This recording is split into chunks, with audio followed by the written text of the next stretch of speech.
২০২৩ সালের supreme court বারের নির্বাচনের মারামারির বিষয়ে একটি মামলা হয়। সে মামলায় আজকে উনি হাইকোর্ট থেকে ৬ সপ্তাহের আগাম জামিন নেওয়ার পরে আজকে ৬ সপ্তাহ শেষ হলে বিজ্ঞ সিএমএম কোর্টে আত্মসমর্পণ করেন। সিএমএম কোর্টের শুনানির শেষে ওনাকে সিডব্লিউ মূলে জেল হাজতে প্রেরণ করেন।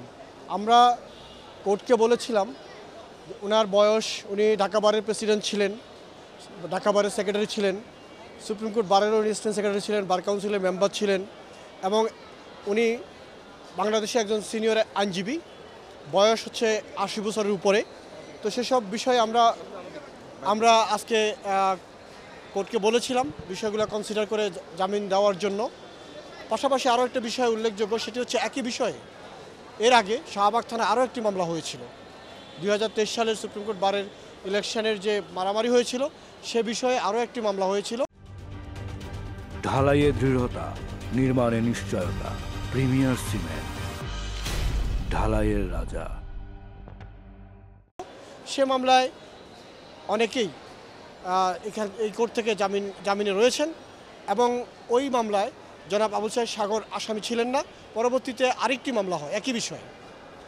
এই মামলায় সুপ্রিম কোর্ট বারের একজন অফিস বেয়ারার বাদী হয়ে মামলাটি করেন এবং ঘটনা হচ্ছে ২০২৩ সালের, মামলাটি দায়ের করা হয় ২০২৫ সালে, প্রায় ২ বছর পরে।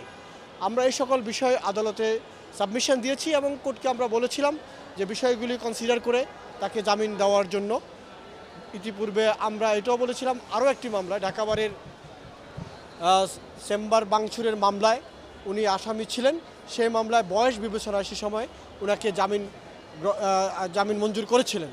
তো সেই সকল বিবেচনায় ওনাকে আজকে আমরা আদালতের কাছে প্রার্থনা করেছিলাম সকল বিষয় কনসিডার করে ওনাকে জামিন কনসিডার করার জন্য।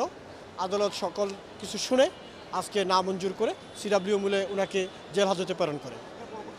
আমরা উচ্চ আদালতে যাব, এই জামিন পেয়ার করব।